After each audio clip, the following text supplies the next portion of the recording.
সুপ্রিয় শিক্ষার্থীরা, আসসালামু আলাইকুম ওয়া রাহমাতুল্লাহি ওয়া বারাকাতুহু। আশা করি তোমরা ঘরে বসে তোমাদের পড়ালেখা চালিয়ে যাচ্ছ এবং ভালো আছো, সুস্থ আছো। আমি আলহামদুলিল্লাহ ভালো আছি তোমাদের দোয়ায়। গত ক্লাসে আমরা সরলরেখার স্থানাঙ্কে 3a নিয়ে আলোচনা করেছিলাম। আজকে আমরা 3b টা দেখবো। আজকে 3b টা কিভাবে হয় সেটা একটু দেখার চেষ্টা করবো। একটা সরলরেখার দুটা স্থানাঙ্ক দেওয়া থাকে, সেটাকে একটাকে m1:m2 অনুপাতে যদি বিভক্ত করা হয় তাহলে তার সূত্রটা কি হয় সেটা আমরা দেখবো। আর একটা হচ্ছে বহু বিভক্তের ক্ষেত্রে কি হয় সেটা দেখবো।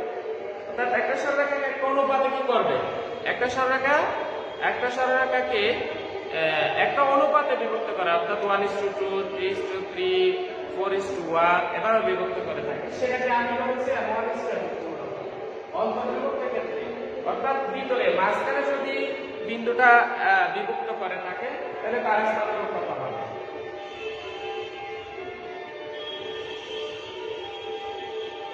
অন্তর্বিভক্তের ক্ষেত্রে কোন সরলরেখার প্রান্তবিন্দু এর স্থানাঙ্ক x1 y1 এবং x2 y2 হলে ওই রেখাকে r বিন্দু m1:m2 অনুপাতে অন্তর্বিভক্ত করলে r এর স্থানাঙ্ক নির্ণয় করো। r এর স্থানাঙ্ক নির্ণয় করো। তাহলে r এর স্থানাঙ্ক কি হবে? একটা সরলরেখার প্রান্তবিন্দু এর স্থানাঙ্ক, একটা সরলরেখার প্রান্তবিন্দু এর স্থানাঙ্ক x1 y1 এবং x2 y2 হলে ওই রেখাকে r বিন্দু m1:m2 অনুপাতে অন্তর্বিভক্ত করলে r এর স্থানাঙ্ক নির্ণয় করতে বলছে।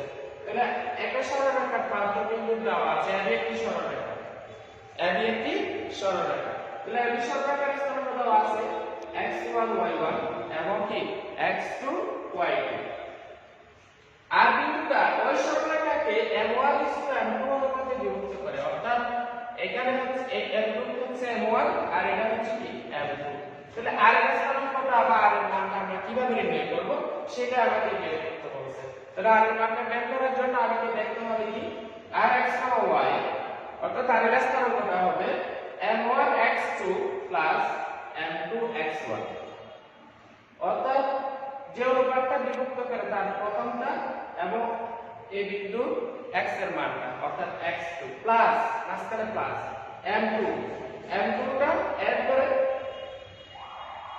x1 এর মান বাই m1 প্লাস m2, অর্থাৎ যে অনুপাত বিভক্ত করে তার যোগফল, কমা এটা হচ্ছে x এর ক্ষেত্রে যাবে x এর, কমা এরপরে এটি হবে m1y2, অর্থাৎ এখানে m1x2 ছিল, এখানে m1y2 আসবে, প্লাস মাঝখানে প্লাস m2y1, অর্থাৎ f by m1 plus m2। অর্থাৎ তোমাদের এই সূত্রটা একটু প্র্যাকটিস করতে হবে অথবা মনে রাখতে হবে, অথবা বই থেকে প্রমাণ আছে সেটাও তোমরা দেখে নিতে পারো। তবে আমি বইটা প্রমাণ তোমাদেরকে না করে একটা ওই সূত্রটা লিখে দিচ্ছি আর কি। m1x2 plus m2x1 by m1 plus m2, m1y2 plus m2y1, m1 plus m2। তাইলে দেখো x এর মান হচ্ছে m1, অর্থাৎ যে অনুপাত বিভক্ত করে সেটা মানে প্রথমটা, এরপর হচ্ছে ওই বিন্দু x এর মান, বি বিন্দু x এর মান প্লাস মাঝখানে প্লাস, এরপরে দ্বিতীয় অনুপাতটা m2, এরপর a বিন্দু কি a বিন্দু x এর মান বাই m1 প্লাস m2। এখানে যে অনুপাত বিভক্ত করে তার প্রথমটা, এরপরে y এর ডি বিন্দুর y এর মানটা প্লাস যে অনুপাতে বিভক্ত করে তার শেষটা অর্থাৎ m2, এরপরে a বিন্দুর y এর মান বাই m1 প্লাস m2। আশা করি তোমরা একটু প্র্যাকটিস করলে হয়ে যাবে। এরপরে বহির্বিভক্তের ক্ষেত্রে কোন সরলরেখা m1:m2 অনুপাতে আর বিন্দুতে বহির্বিভক্ত করলে এবং রেখাটির স্থানাঙ্ক x1 y1 এবং x2 y2 হলে আর এর স্থানাঙ্ক কত। এখানে কিছু না, শুধু এই যে দেখো আমার আয়ার আগেটা আমরা করেছিলাম মানে অন্তর্বিভক্তের ক্ষেত্রে, কিন্তু এখানে হবে বহির্বিভক্তের ক্ষেত্রে। অর্থাৎ AB সরলরেখা, AB এটা সরলরেখা, এই সরলরেখা এতটুকুর মধ্যে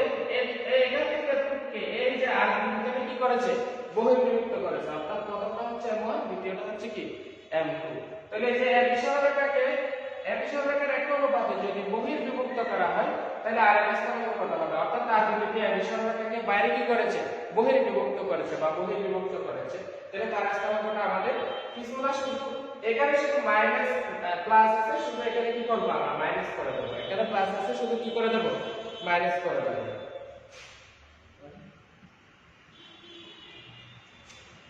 মাঝখানে শুধু প্লাস আছে, সেখানে কি করে দেব মাইনাস করে দেব, আর কিছু না। এখানে শুধু কি আছে, এখানে প্লাস ছিল, সেটা কি করে দেব মাইনাস করে দেব। ভাই কেটে আশা করি তোমরা বুঝতে পারছো। একটু একটু দেখবা বইতে থেকে একটু প্র্যাকটিস করলে হয়ে যাবে।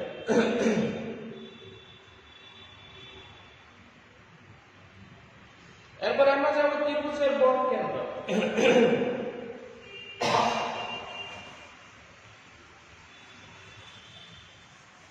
ত্রিভুজের বর্গকেন্দ্র আমরা অনেকে চিনি বা জানি। ত্রিভুজের শীর্ষ থেকে ত্রিভুজ বাহুর উপর যদি কি করা হয়, লম্ব টানা হয়, ওই লম্বটা ত্রিভুজ যে অনুপাত করে ত্রিভুজ করে, সেটাই হচ্ছে ত্রিভুজের বর্গকেন্দ্র। ত্রিভুজের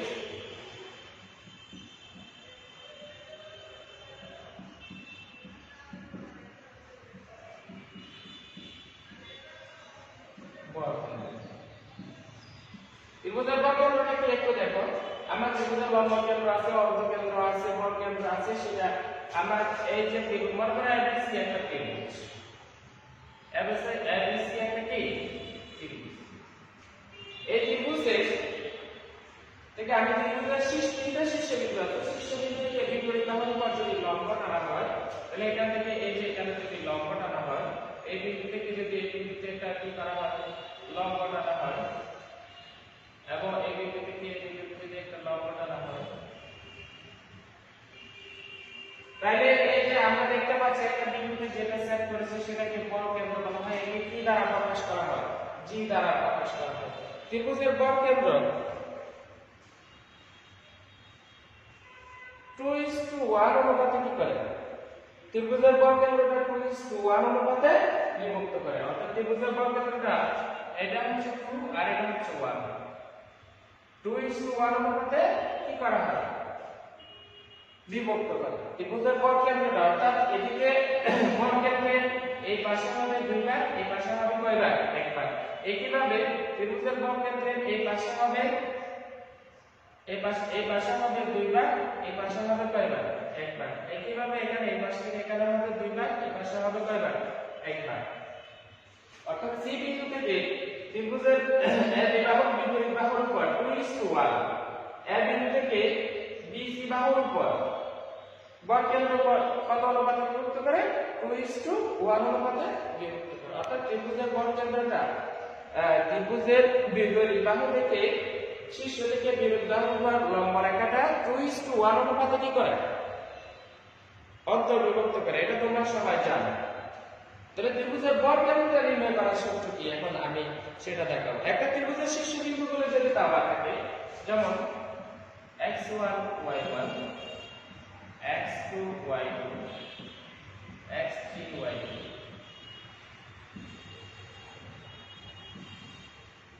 তাহলে ত্রিভুজের বর্গকেন্দ্র আমি যদি বলি কোন ত্রিভুজের, তাহলে ত্রিভুজের বর্গকেন্দ্রটা কত হবে? এখানে ত্রিভুজের বর্গকেন্দ্র হবে এই যে একদম এই মনে করো আমাদের বলছে a বিন্দুর স্থানাঙ্ক x1 y1, b বিন্দুর স্থানাঙ্ক x2 y2, c বিন্দুর স্থানাঙ্ক হচ্ছে x3 y3। মানে ত্রিভুজের বর্গকেন্দ্র হবে।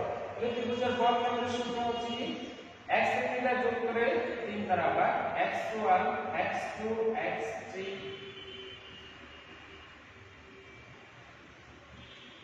x1 x2 x3 by 3 দ্বারা বা কমা y এর দ্বারা যোগ করে 3 দ্বারা। এটা হচ্ছে ত্রিভুজের বর্গকেন্দ্র। এই ত্রিভুজের বর্গকেন্দ্র আমরা নির্ণয় করতে পারবো। যেমন আমি এটা দিলাম, এটার স্থানাঙ্ক দিলাম 2,3, এটা b বিন্দুর স্থানাঙ্ক দিলাম 5,6, c বিন্দুর স্থানাঙ্ক দিলাম 2,1। তাহলে আমাদের ত্রিভুজের বর্গকেন্দ্র কত হবে?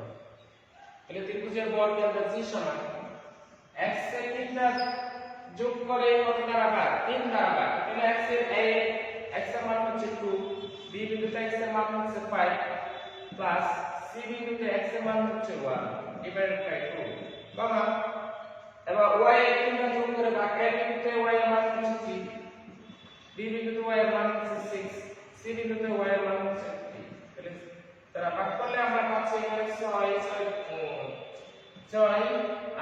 8/3 এখানে পাচ্ছি কত 8 11/3 এটা হচ্ছে বর্গকেন্দ্রের স্থানাঙ্ক আশা করি তোমরা বর্গকেন্দ্র বুঝতে পেরেছো বর্গকেন্দ্র কিভাবে নির্ণয় করতে হয় সেটা বুঝতে পারছো অর্থাৎ বর্গকেন্দ্র আবার দেখো এটা কি মনে রাখবে কিন্তু বর্গকেন্দ্র ত্রিভুজের বর্গকেন্দ্র সরলরেখাকে কোন অনুপাতে বিভক্ত করে 2:1 অনুপাতে বিভক্ত করে থাকে একটি ত্রিভুজের দুটি শীর্ষবিন্দুর স্থানাঙ্ক 2,7 ও 6,1 এর বর্গকেন্দ্র 6,2 হলে তৃতীয় শীর্ষবিন্দুর স্থানাঙ্ক কত তাহলে এখানে দেখো এই ত্রিভুজের বর্গকেন্দ্র আমাকে একটা ত্রিভুজ বলে দিয়েছে ABC আমি ধরে নিলাম একটা দুটো বিন্দু দেওয়া আছে একটা ত্রিভুজের দুটো শীর্ষবিন্দুর যথাক্রমে 2,6 আরেকটা হচ্ছে কত 2,6 আরেকটা হচ্ছে 6,1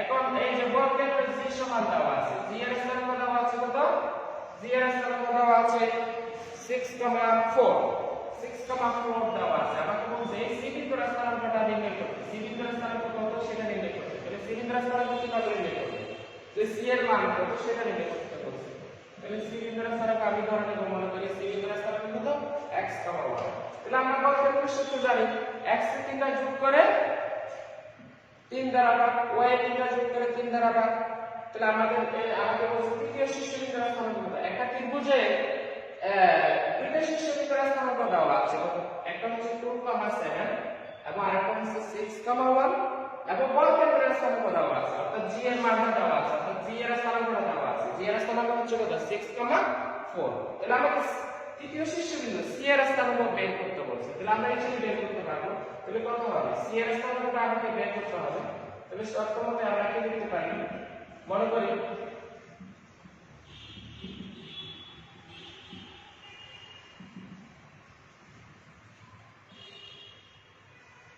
তৃতীয় শীর্ষবিন্দু সি এর